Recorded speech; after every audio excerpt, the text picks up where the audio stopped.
आप सभी को सादर जय जिनेन्द्र। जय बोलिए आचार्य श्री 108 वसुनंदी जी गुरुदेव की जय। युगल मुनि श्री शिवानंद जी, श्री प्रश्मानंद जी गुरुदेव की जय। जैनम जयतु शासनम विश्व कल्याण कारकम। सबसे पहले आप सभी को दशलक्षण महापर्व की बहुत बहुत शुभकामनाएं। आज से दशलक्षण महापर्व का आगाज होने जा रहा है और आज है दशलक्षण महापर्व का सबसे प्रथम यानी कि उत्तम क्षमा का दिन। चलिए सबसे पहले उत्तम क्षमा को कुछ लाइनों के माध्यम से जानेंगे। उत्तम क्षमा गहो रे भाई, एह भव जस पर भव सुखदाई। गाली सुनि मन खेद नानो, गुण को अवगुण कहे अयानो। कहिए अयानो वस्तु छीने, बांध मार बहुविधि करे। धरते निकारे तन विदारे, बैर जो नाता धरे। तय कर्म पूरब किए खोटे, सहे क्यों नहीं जियरा। अति क्रोध अग्नि बुझाए पानी, साम्य जल ले सियरा। चलिए बोले उत्तम क्षमा धर्म की जय। आज आप सभी के लिए एक खुशखबरी में लेकर आए हैं। श्रीवाणी चैनल आपके लिए लाया है दशलक्षण धर्म के 10 सवाल, यानी आज से लेकर अनंत चतुर्दशी तक रोज एक वीडियो आपके सामने सुबह 8 बजे प्रस्तुत होगी। उसमें रोज आपसे पूछे जाएंगे 10 सवाल, जिनके जवाब आपको देने होंगे अगले दिन सुबह 7 बजे तक। जी हाँ, ध्यान रखिएगा, आपके पास अगले दिन सुबह 7 बजे तक का समय होगा। रोज आपसे 10 सवाल पूछे जाएंगे, उसमें से रोज 5 विजेता निकाले जाएंगे और जिनके उत्तर आपको हमें कैसे पहुंचाने हैं, व्हाट्सएप करके। व्हाट्सएप नंबर वही पुराना 7827080365।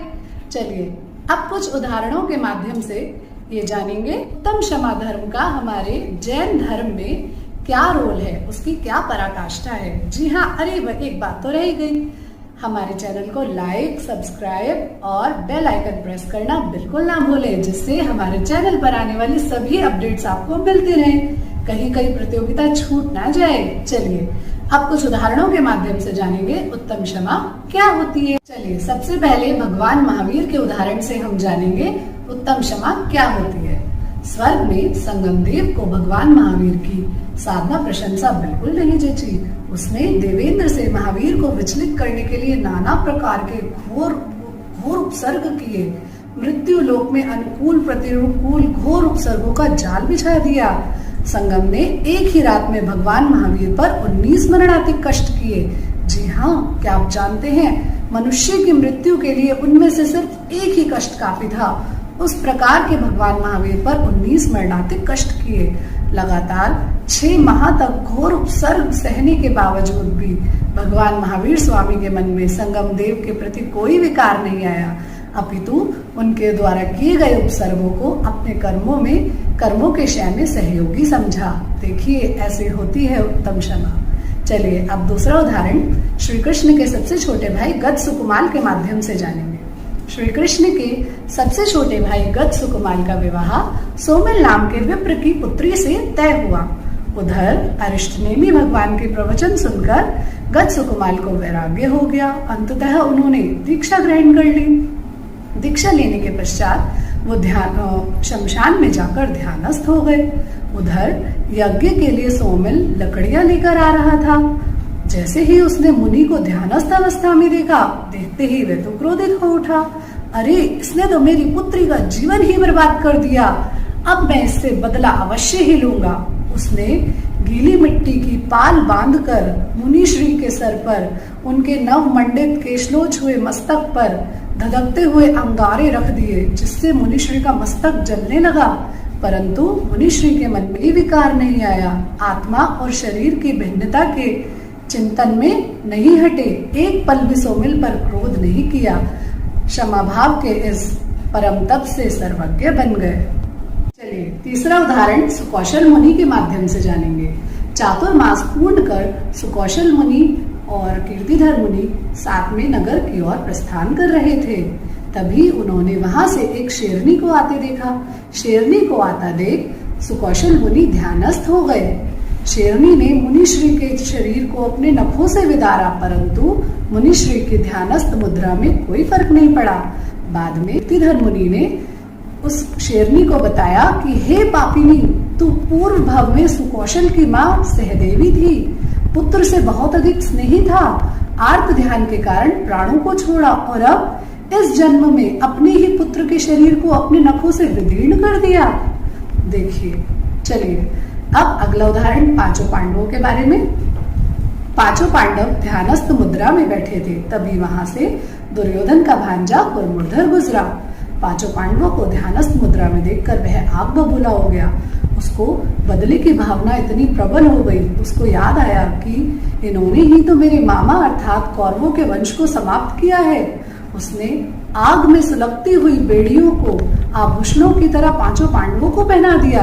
परंतु देखिए, पांचों पांडव इतने सामर्थ्यवान होते हुए भी उन्होंने कुरमुरधर के प्रति कोई प्रतिकार नहीं किया और अपनी मुद्रा को ध्यानस्थ बनाए रखा। चलिए अब जानते हैं श्री कृष्ण जी के जीवन से जुड़ा हुआ एक उदाहरण। जरत कुमार ने जंगल में वृक्ष के पीछे एक बार बाण चला दिया।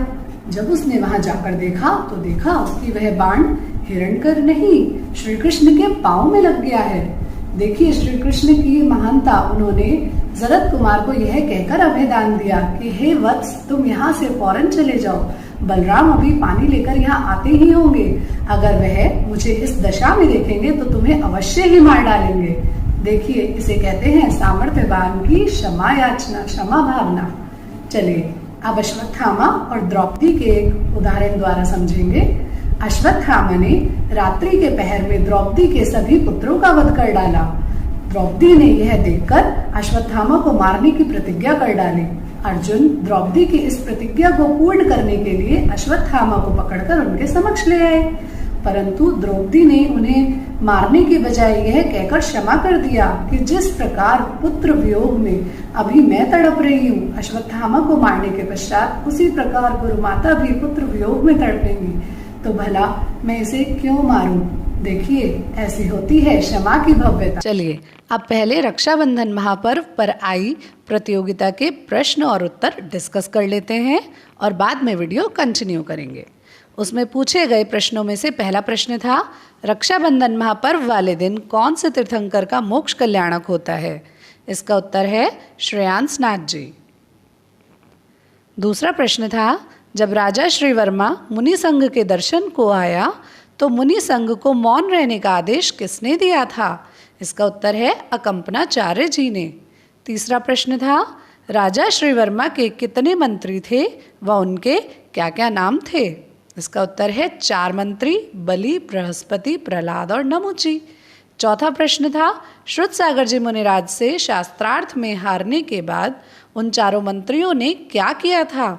इसका उत्तर है उन्होंने रात में मुनिराज को मारने का निश्चय किया था। पांचवा प्रश्न था, बलि, बृहस्पति, नमुची, प्रहलाद ये चारों मंत्री वरदान में क्या मांगते हैं? इसका उत्तर था 7 दिन का राज्य। छठा प्रश्न था, आचार्य सागर चंद्र जी ने किनको विष्णु कुमार मुनि के पास भेजा? इसका उत्तर है पुष्पक देव छुल्लक जी को।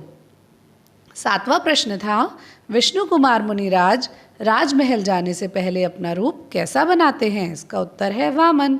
आठवां और अंतिम प्रश्न था, क्या अवधि ज्ञानी मुनिराज आहार के समय अपना अवधि ज्ञान प्रयोग कर सकते हैं? इसका उत्तर है नहीं।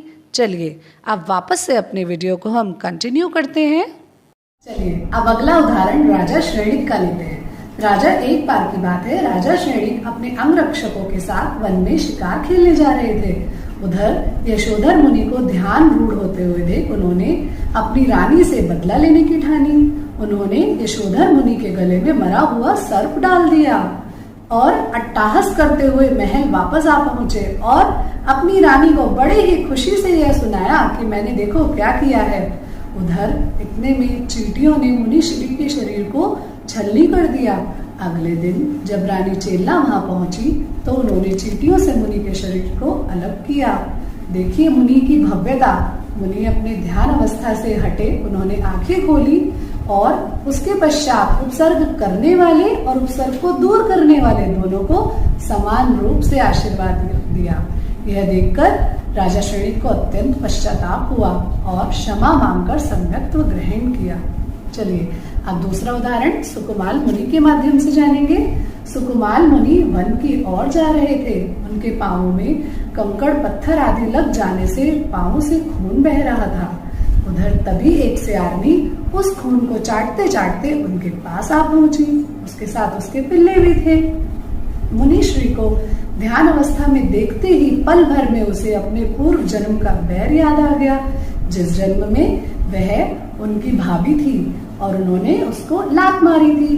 तो उसे अपना वह पूर्व भव का बैर याद आ गया और उसने सुकुमाल मुनि को खाना शुरू कर दिया। उसके साथ साथ उसके पिल्लों ने भी उन्हें खाना शुरू कर दिया। देखिए, जो एक जरा सा कष्ट भी सहन नहीं कर सकते थे, इस समय वे क्या कष्ट सहन कर रहे थे। उस अलौकिक परम शक्ति का वर्णन नहीं किया जा सकता। देखिए, उन्होंने अपने ध्यान अवस्था से तनिक भी नहीं हटे। अपनी क्षमा, उन्होंने आत्मदृढ़ता, आत्मविश्वास और मन में क्षमा भाव ही उनके सिद्ध होने का मूल मंत्र बना। चलिए अब अगला उदाहरण सेठ सुदर्शन का लेते हैं। चंपापुरी नगरी में सेठ सुदर्शन थे। वो बहुत ही सुंदर थे। वहां की रानी अभयमती कामतुर की चेष्टाओं से भी उन्हें आकर्षित नहीं कर सकी। शीलवान सुदर्शन फांसी से भी बच गए, पर डर की मारी वह रानी फांसी लगाकर व्यंतरणी हुई। उसने दीक्षा लिए मुनि सुदर्शन को शमशान में जाकर आत्म ध्यान में लीन देखा तो उन्हें अपना शत्रु समझकर उन पर भयंकर उपसर्ग किए, पर मुनिराज आत्म ध्यान में लीन रहे। चलिए अब श्री राम का उदाहरण लेते हैं। श्री राम को कैकेयी द्वारा वर मांगने पर 14 वर्ष का वनवास हुआ। यह बात श्री राम ने तो सहज रूप से ही स्वीकार कर ली, परंतु लक्ष्मण बहुत क्रोधित हो उठे और बदला लेने की मन में ठानी। परंतु इधर कैकेयी को भी अपने वर मांगकर पश्चाताप हुआ कि मैंने श्री राम को वनवास भेजने की क्यों ठानी। जब श्री राम वनवास जाने के लिए सभी से आज्ञा मांग रहे थे, उसी तरह वह कैकेयी माँ के पास भी गए।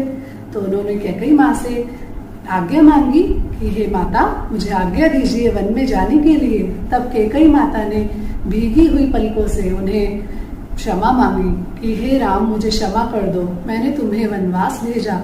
लेकिन देखिए भगवान राम की भव्यता, उन्होंने उन्हें भी यह कहकर माफ कर दिया कि हे माता, ये आपकी गलती नहीं है, यह तो मेरे ही कर्मों का फल है, तो आप पश्चाताप मत कीजिए। चलिए अब अगला उदाहरण भरत और बाहुबली का लेते हैं। क्रोध में विवेक शून्य होकर भरत ने अपने छोटे भाई बाहुबली पर चक्र चला दिया और देखिए चक्र की भी महिमा। 3 प्रदक्षिणा देकर बाहुबली भगवान की तेज रहित होकर वापस लौट आया।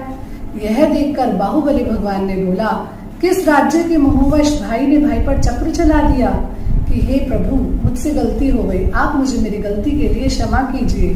भ्राता, मेरी यही चंचलता थी कि मैंने आपकी विनय नहीं की, इसके लिए मुझे आप क्षमा कीजिए। बाहुबली की ये सब बातें सुनकर भरत को भी पश्चाताप हुआ। उन्होंने भी कहा, जो मैंने किया वो गलत था, वो मुझे नहीं करना चाहिए था। यह कहकर दोनों ने एक दूसरे को गले लगा लिया। चलिए अब चंदन बाला का उदाहरण लेते हैं। चंदन बाला को शक के कारण सेठानी मूला ने बहुत प्रताड़ित किया। लोहे की उनकी टांगों को लोहे की चेनों से बांधा, सिर मुंडवाकर उन्हें एक अंधेरी कोठरी में बंद कर दिया। देखिए चंदन बाला का पुण्य है, उन्होंने भगवान महावीर की आहार की विधि को पूर्ण किया, उन्हें आहार दिया और जैसे ही उन्होंने आहार दिया वह उनके सारे बंधन खुल गए, वह फिर से राजकुमारी बन गई। और उधर जब सेठ जी को अपनी सेठानी के अत्याचारों का पता चला तो उन्हें बहुत क्रोध आया, परंतु चंदन बाला ने उन्हें यह कहते हुए अभयदान दिया कि यह तो सब मेरे ही कर्मों का फल था। चलिए अगला उदाहरण गुरुदत्त मुनि का लेते हैं। गुरुदत्त मुनि विहार करते हुए हसमुख किसान के खेत में ध्यानरत हो गए। किसी निर्ग्रंथ को अपने यहाँ देख वह बहुत बुरा भला बोलने लगा, परंतु फिर भी बोला कि चलो जब मेरी पत्नी भोजन लेकर आए तो उसे बता देना कि मैं पश्चिम दिशा में हूँ। तो ध्यानरत थे। उसकी पत्नी आई, हसमुख को ना पाकर भोजन लेकर वापस चली गई। घर जाकर उसने अपनी पत्नी की खबर ली। उसने और पूछा कि क्या उस नंगे बाबा ने नहीं बताया कि मैं कहाँ हूँ? तो उसने कहा नहीं।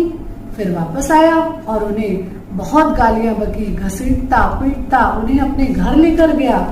और फिर परंतु मुनि की मुद्रा में कोई विकार उत्पन्न नहीं हुआ और फिर बाद में उनकी नग्न अवस्था को देखकर मंत्रमुग्ध होकर उनसे क्षमा याचना की और उनके पैरों में पड़ गया, पर मुनि तब भी सिर्फ मुस्कुरा ही रहे थे और उसे क्षमा कर दिया।